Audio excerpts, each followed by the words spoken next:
Petit B, la Convention de Stockholm sur les polluants organiques persistants. Petit B, nous avons vu le petit A. On a parlé de la Convention de Ramsar sur les zones humides. Maintenant, c'est la Convention de Stockholm sur les polluants organiques persistants. Adoptée par 151 gouvernements lors d'une conférence qui s'est tenue à Stockholm en 2000, les 22-23 mai 2001. La Convention est entrée en vigueur en 2004. Elle est ratifiée par 179 États. Cette convention, qui s'appuie sur le principe de précaution énoncé par la Déclaration de Rio, a pour objectif fondamental de protéger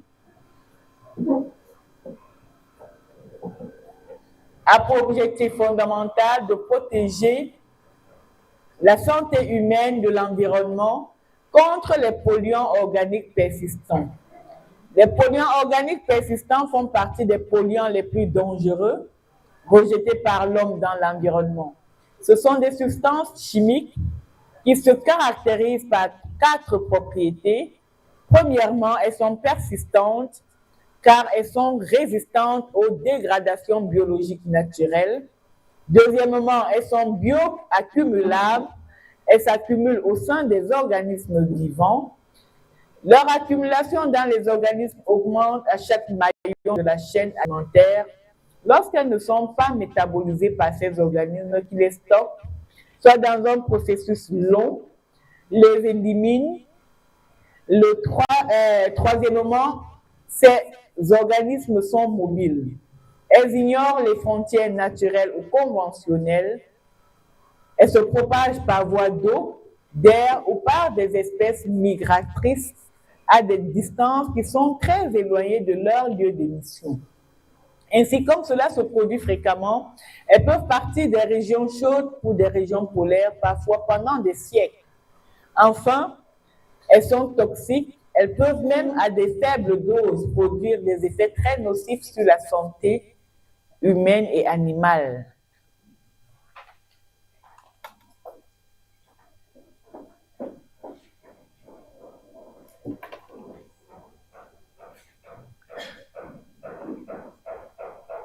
C'est quoi les POP? Les POP, c'est de ça que je parlais tout à l'heure, les polluants organiques persistants. C'est quoi les POP?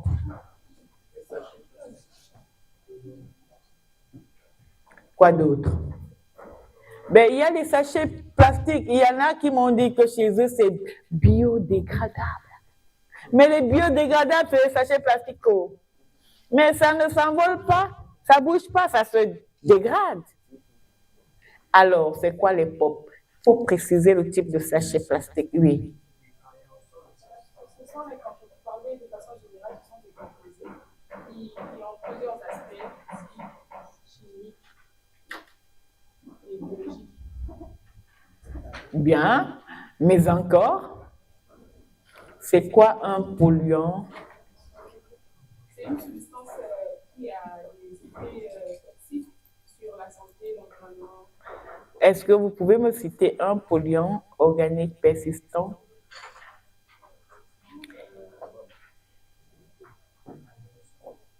Oui, les aérosols, les particules, les matières particulières dans l'air. D'accord. Quoi d'autre?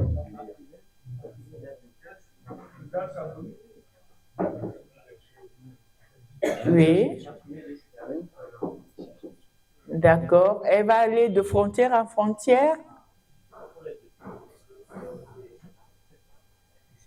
Je ne suis pas contre les plastiques, hein. J'ai dit qu'il faut préciser biodégradable. Parce qu'un plastique, on peut le jeter là, il se retrouve très loin. Le vent l'emporte, après il tombe dans de l'eau, je ne sais pas par quel effet, et il peut se retrouver ailleurs. Quoi d'autre?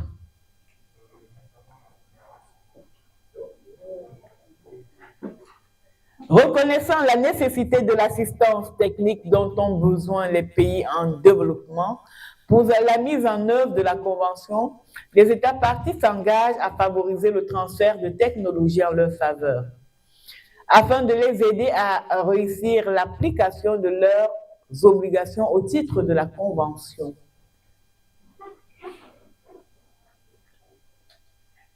On dit que le Cameroun l'a ratifié en quand?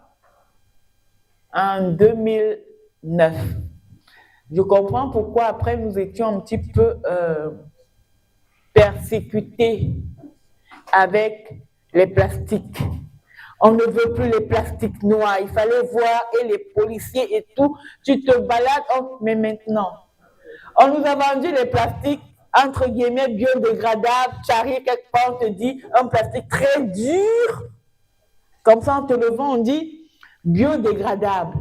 Donc, tu dois acheter. Tu vas quelque part et je me disais, bon Dieu, dans ce cas, les femmes qui vont acheter le sac, le riz en kilo au marché, alors quand tu pars, tu vas carrément avec ta marmite ou ton seau pour qu'on te verse ton riz dedans. C'est pénible. Mais bon, ça n'a pas continué, ça n'a pas abouti. La preuve, on se balade, même on vend des plastiques jaunes, bleus, noirs, transparents, partout. Pourquoi? Parce que généralement, il est bien beau de dire que on doit mettre en pratique des choses qu'on a signées en amont, mais maintenant de manière concrète. Quelqu'un m'a parlé, un de vos condisciples a parlé des sociétés qui sont mises en œuvre pour fabriquer des plastiques, c'est ça, non? Biodégradables. Quand vous fabriquez vos plastiques biodégradables, ramenez-les au niveau du coût du plastique noir, transparent et jaune, c'est ça? Nos plastiques anciens là, si vous vendez un plastique à 100 francs, vous pensez que combien de personnes vont en acheter? Il faut pouvoir ramener la fabrication des plastiques biodégradables au niveau du commerçant qui pourra vendre facilement son riz. D'accord? Sinon, ça ne va pas prospérer. Ça veut dire qu'il y a des projets qui naissent avec un germe d'extinction en eux-mêmes. D'accord? Quand vous décidez de lancer un projet, c'est pourquoi certaines luttes pour la protection de l'environnement ne peuvent pas prospérer parce qu'en amont, on sort des règles, on émet des principes, mais de manière concrète, il n'y a rien qui se fait. On vous dit, je tire sur vous tout le temps en disant, n'urinez pas dehors. Mais est-ce qu'il y a des toilettes publiques? Non. Moi, je ne me casse pas la tête, je garde devant un hôtel. Bonjour, excusez-moi, où sont vos toilettes? Il n'y a pas de problème avec ça. Que j'entre dans un restaurant, madame, excusez-moi, où sont vos toilettes? Bon, vous avez dit que je suis femme, mais vous pouvez le faire. Très franchement, vous pouvez le faire. C'est pourquoi je parle de mentalité. Oui, l'État, on devrait avoir des toilettes publiques.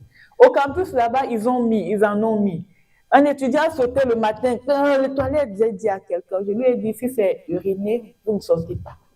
Vous venez à peine d'entrer, ça fait pas une heure, vous allez où? Donc j'ai dû dire à haute voix, Doc, il y a quelqu'un qui a la diarrhée parce que c'est la seule raison pour laquelle je le laisse sortir. S'il n'y a pas de diarrhée, il reste là. Mais il y a, et tu te dis, les toilettes, tu vas où? Il y a des toilettes, mais l'entretien des toilettes. D'accord? Donc, il y a des choses qu'on met, mais l'entretien ne suit pas. La mise en œuvre effective sur le terrain ne suit pas. Et quand c'est comme ça, rien ne peut prospérer. On ne peut pas attendre des personnes qui n'aillent pas se mettre à l'aise quelque part dans la rue parce qu'il n'y a pas de toilette. Vous comprenez ce que je veux dire? Donc, je comprends d'une part que vous dites l'État. Mais nous-mêmes aussi, quand vous entrez dans des toilettes, qui parfois prend la peine de chasser derrière vous? Vous donnez le travail à celui qui sera peut-être mis là pour nettoyer. Non! C'est pourquoi je dis, nous-mêmes, faisons des efforts pour aider l'État. Faisons des efforts. J'ai dit, la responsabilité première, je l'ai dit à votre camarade tout à l'heure qui a essayé de faire le commentaire d'article, ce que je salue d'ailleurs. Je lui disais, dans cet article, dans cette disposition, ce n'est pas l'environnement qui est la principale cible, c'est le citoyen. Et dans la protection de ce citoyen, on lui dit, tu as le droit à un environnement sain.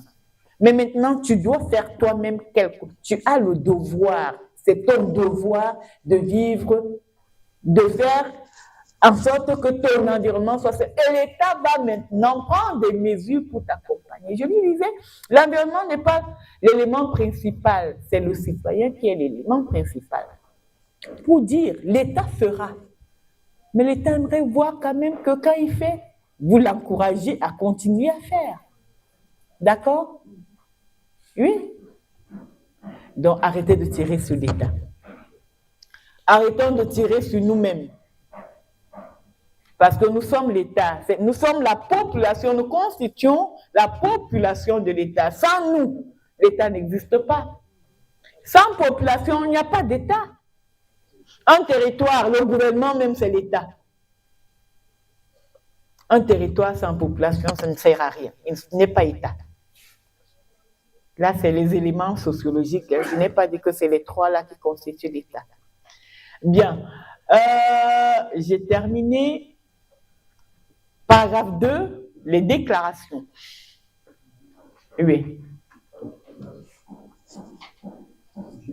Madame, si par exemple, un État s'engage lors d'une convention d'adopter la politique sur la protection de l'environnement au niveau mondial, et au cours du temps, cet État ne respecte plus son engagement.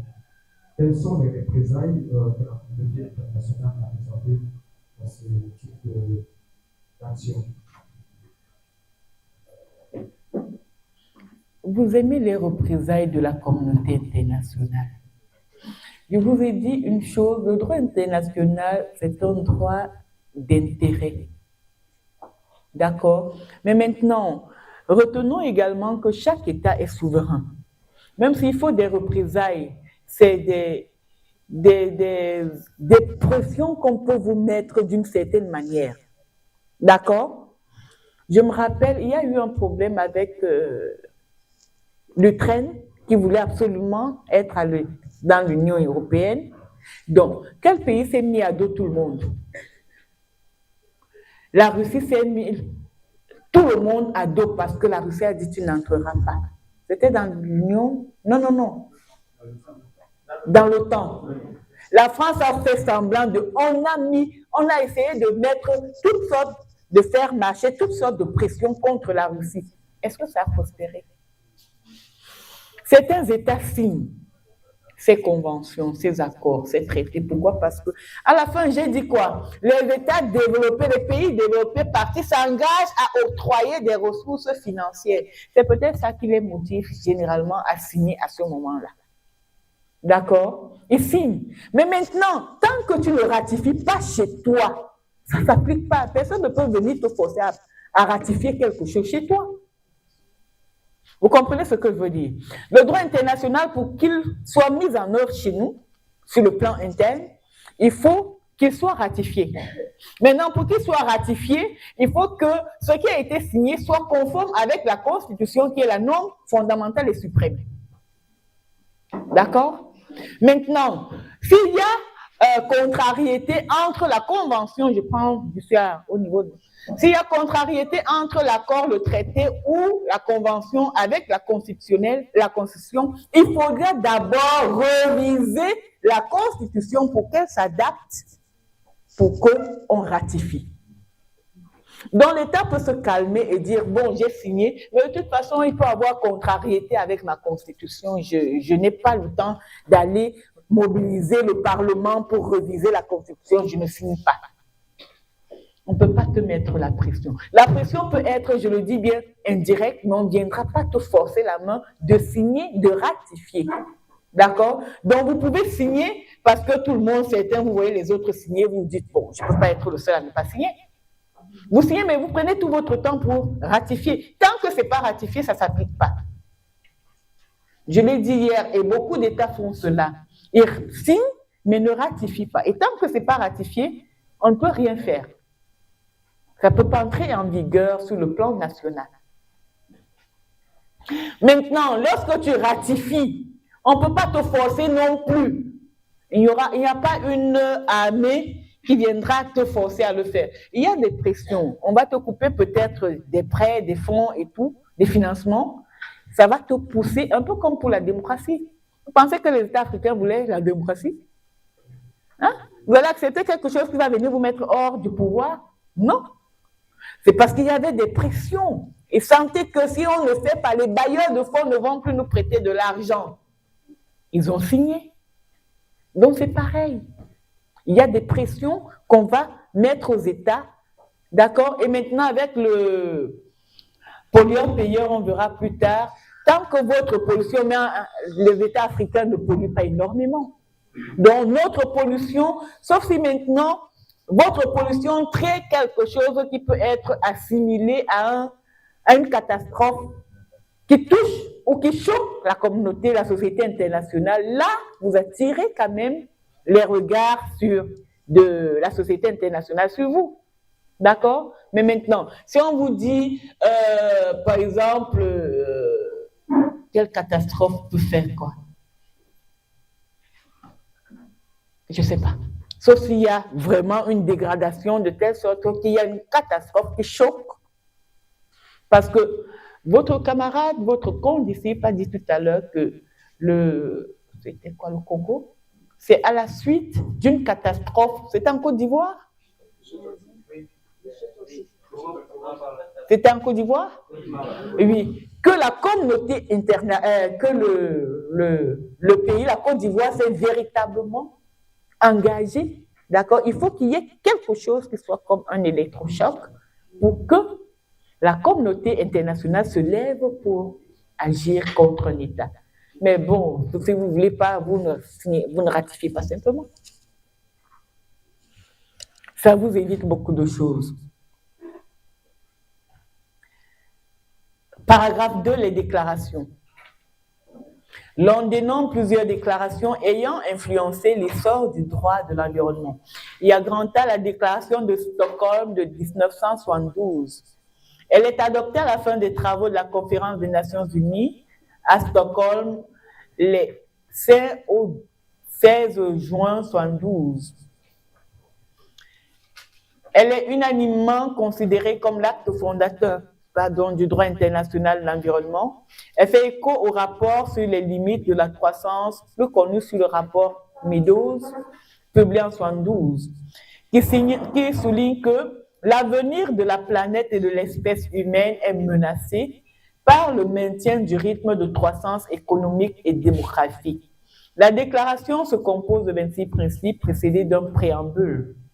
Elle accorde une place importante à l'homme en l'installant au centre de la nature et des préoccupations environnementales. Selon le préambule, l'homme est à la fois créature et créateur de son environnement. Je m'arrête, ça signifie quoi? L'homme est à la fois Je vous écoute, vous avez la parole.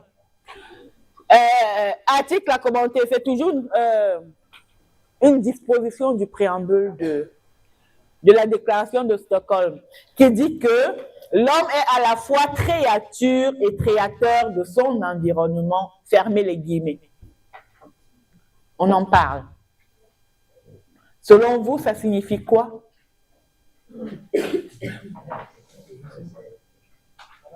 Oui. Je dirais que c'est l'homme qui crée l'environnement propre et c'est toujours l'homme qui contribue à le maintenir, à le garder propre.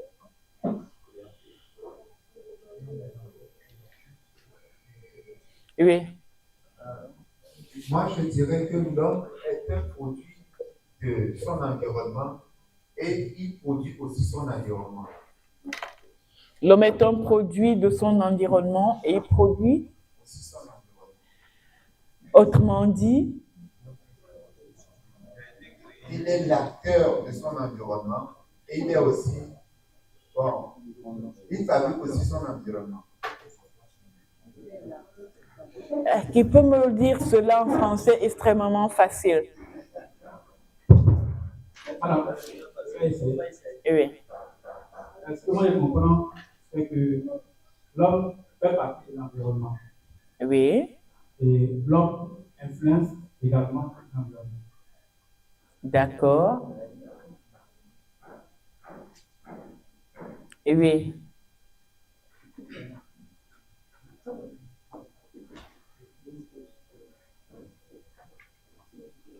Merci madame pour la parole.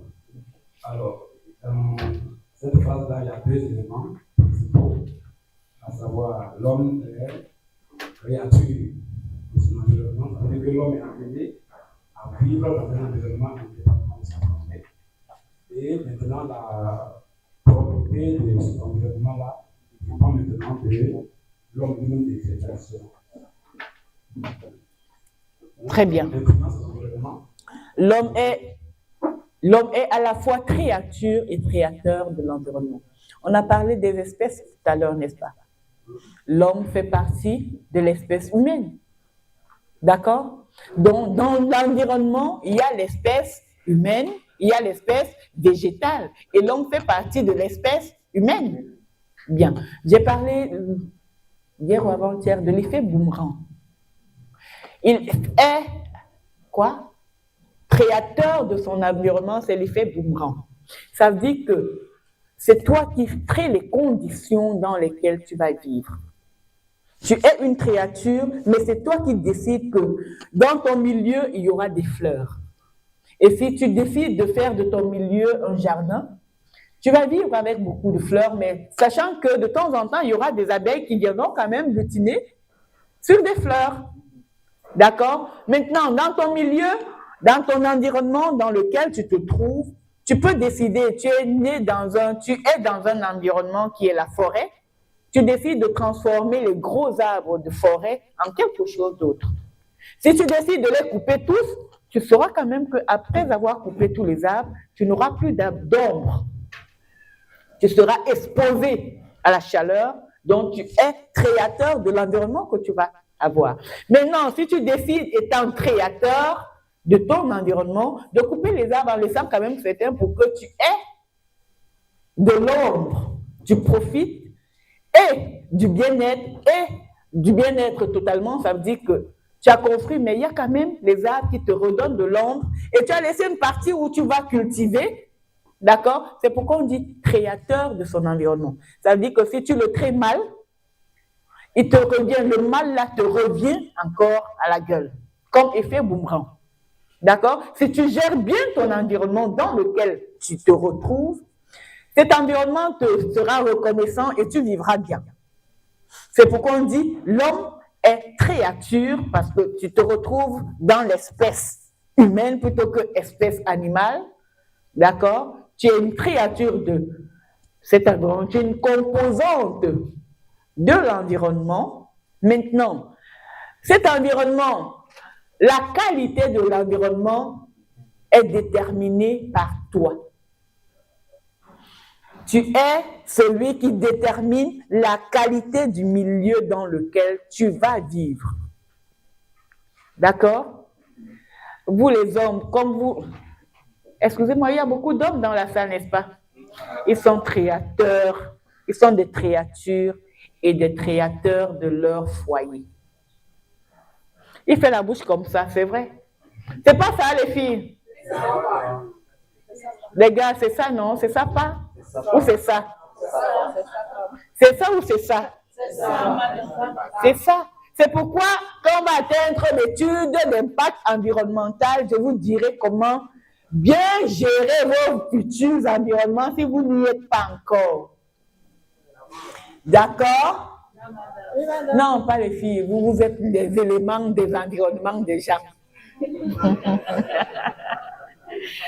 On y va? Ben, les femmes sont les éléments de vos environnements. L'environnement, c'est vous les acteurs. C'est vous les créateurs des environnements. Nous sommes les créatures de vos environnements. Parce que c'est vous qui allez choisir l'espèce que nous sommes pour venir mettre dans vos environnements. Maintenant, si vous pensez prendre un agneau qui se transforme dans l'environnement en lion parce qu'il a vu trop de chair, c'est votre problème. Alors, on continue avec mon cours. Selon le préambule, l'homme est à la fois créature et créateur de son environnement.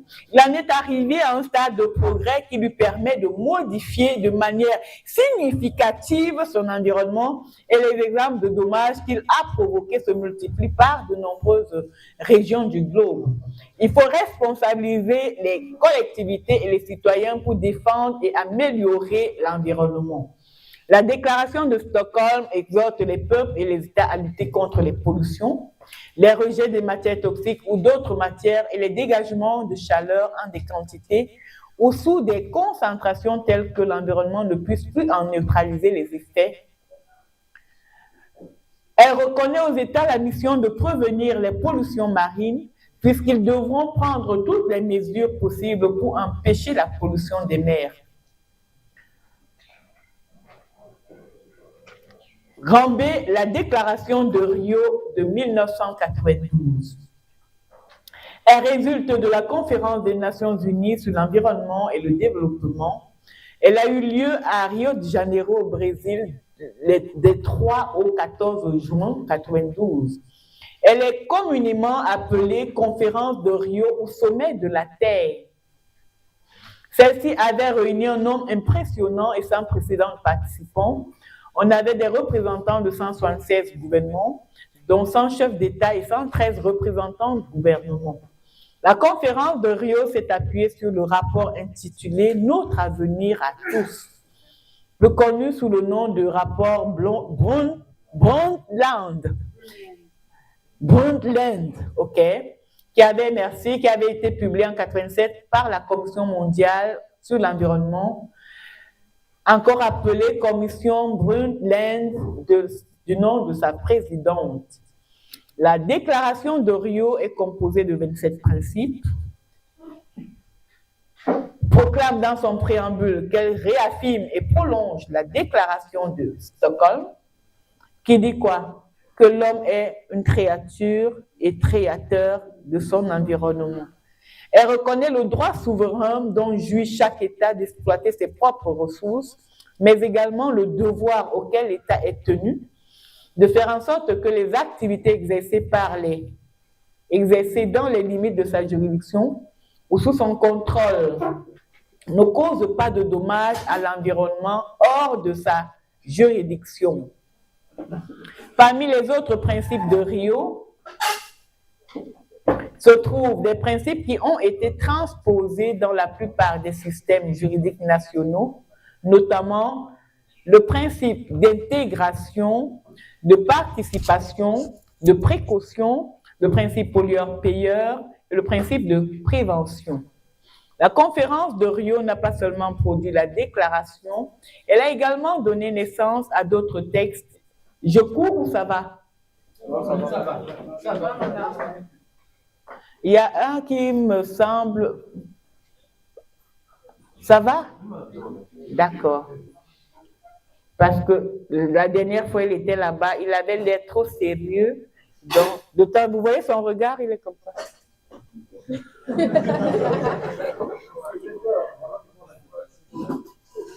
La conférence de Rio n'a pas seulement produit la déclaration, elle a également donné naissance à d'autres textes non contraignants, tels que la Déclaration des principes pour une gestion durable des forêts et l'Action 21, ainsi qu'à des textes obligatoires comme la Convention cadre des Nations Unies sur les changements climatiques et la Convention sur la diversité biologique. La Déclaration de Rio, ainsi que les 4 autres instruments obligatoires et non obligatoires, ont constitué un tournant décisif dans l'évolution du droit de l'environnement. Depuis leur adoption, le développement durable s'est imposé dans les débats et une intense activité normative sans précédent s'est développée à l'échelle locale, nationale et internationale. Les sources régionales, je pense que c'est là. On a jusque-là vu combien de sources. Nous sommes toujours dans les sources internationales. Dans les sources internationales, nous avons parlé des sources universelles. Maintenant, nous parlerons des sources régionales. En Afrique, on peut parler d'un droit africain de l'environnement considéré... Il est où mon VAR? Je l'ai perdu? Il dort? Si le VAR n'est pas éveillé, c'est mort.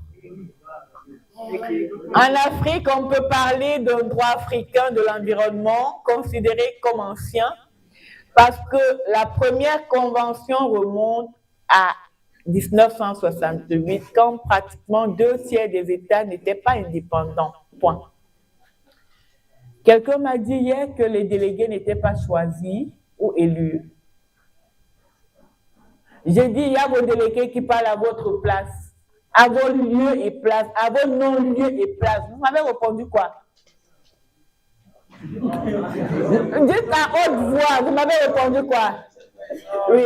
Il ne s'est pas imposé. Lorsque la première vague est arrivée, on nous a fallu, parce que c'est nous qui avons le monopole de faire tout ça. Et parmi nous, nous avons décidé que ce bureau soit le délégué. Donc, ce qui est venu Non, moi j'aimerais juste savoir. Écoutez, moi je veux juste ce que vous pensez. Parce que j'ai l'impression que depuis hier, il s'active énormément pour vous. Alors, si vous ne l'avez pas choisi et il s'active pour vous, vous devez me dire sur la base de quoi vous allez recevoir ce qu'il vous apporte. Maintenant, de manière consensuelle, le délégué de l'Assemblée plénière est où? D'accord. Est-ce que l'Assemblée plénière générale... levez-vous. Vous êtes d'accord avec les 2 délégués? À l'unanimité? Je ne la connais pas. Elle, je ne la connais pas. Est-ce que vous êtes d'accord avec tous vos délégués à l'unanimité? Bien, on ne parlera plus de délégués. Très bien. Imposition des mains. Asseyez-vous, c'est bon, je continue mon cours. La première convention en la matière sera adoptée. En quelle matière? En matière d'environnement. Sera adoptée le 15 septembre 1968. Donc, on voit que si on parle droit de l'environnement, je l'ai dit quand on parlait des sources coutumières. D'accord? La scène internationale vient même avec un léger retard en matière d'environnement. Parce qu'en Afrique, déjà, à partir de 1968, on parlait environnement. D'accord? Bien.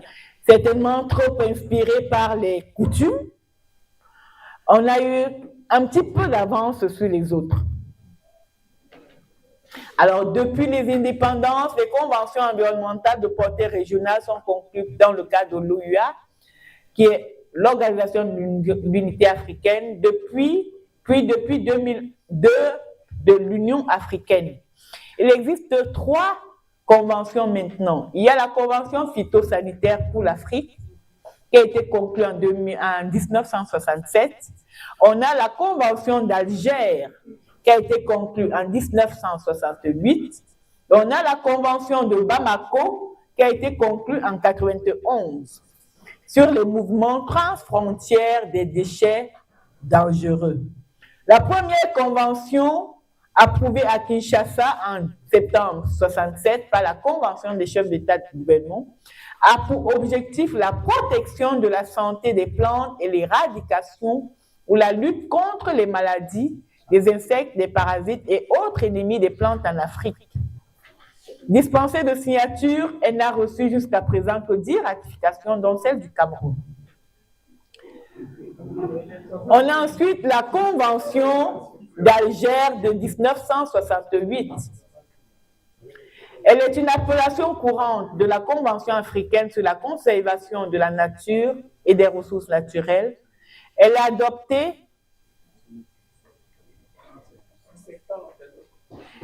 adoptée parce qu'il y a des personnes du prochain cours qui sont là, qui me guettent pour dire pourquoi on entend.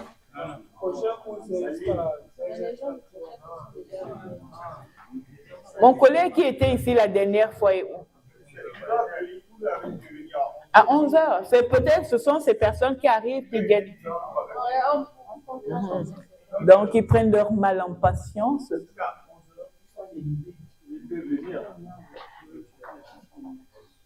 La Convention d'Alger, j'ai dit, c'est la deuxième convention. Elle est la plus connue des conventions africaines. Elle est la seule au niveau régional à avoir une portée globale, c'est-à-dire elle est la seule à avoir abordé plusieurs éléments de l'environnement. La Convention d'Alger porte sur la faune, sur la flore, sur les sols, sur les eaux.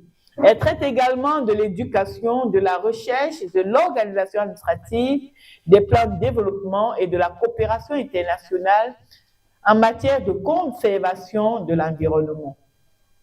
La Convention d'Alger a posé en son article 2 le principe fondamental selon lequel les États contractants s'engagent à prendre les mesures nécessaires pour assurer la conservation, l'utilisation et le développement des sols, des eaux, de la flore, des ressources en faune, en se fondant sur des principes scientifiques et en prenant en considération les intérêts majeurs de la population.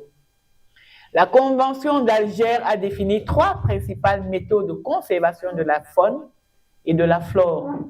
Elle a prévu la création des espaces protégés appelés réserves naturelles, chose qu'on a dans tous les États, n'est-ce pas?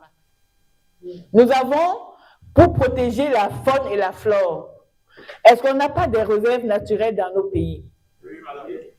Bien. La protection des espèces en dehors des zones protégées, ça se fait ou pas? Ça se fait parce que si vous tuez un éléphant dans la brousse, on va vous arrêter. Mais est-ce que l'éléphant est dans une zone protégée? Non. La réglementation du trafic des spécimens, ça se fait. C'est pourquoi il y a les douanes dans des frontières, des douanes partout en route. La Convention d'Alger de 1968 a été révisée. Le texte de révision a été adopté par l'Assemblée de l'Union africaine lors du 2e sommet de l'organisation tenu en juillet 2003 à Maputo. Cette révision est le résultat d'un long processus qui a commencé au début des années 80. La version révisée de la Convention sur la conservation de la nature n'est pas encore applicable. Elle entrera en vigueur le 30e jour suivant la date du dépôt, instrument d'acceptation, d'approbation ou d'adhésion auprès du dépositaire.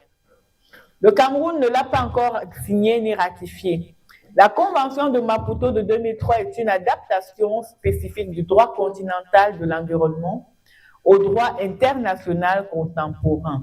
Elle s'est fixé les 3 objectifs suivants: améliorer la protection de l'environnement, promouvoir la conservation et l'utilisation durable des ressources naturelles, harmoniser et coordonner les politiques dans ces domaines en vue de mettre en place des politiques, des programmes de développement qui soient écologiquement, rationnellement, économiquement sains et socialement acceptables.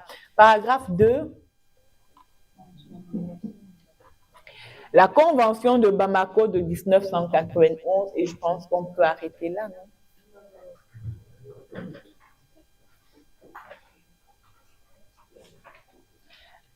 Il y a une question ou pas?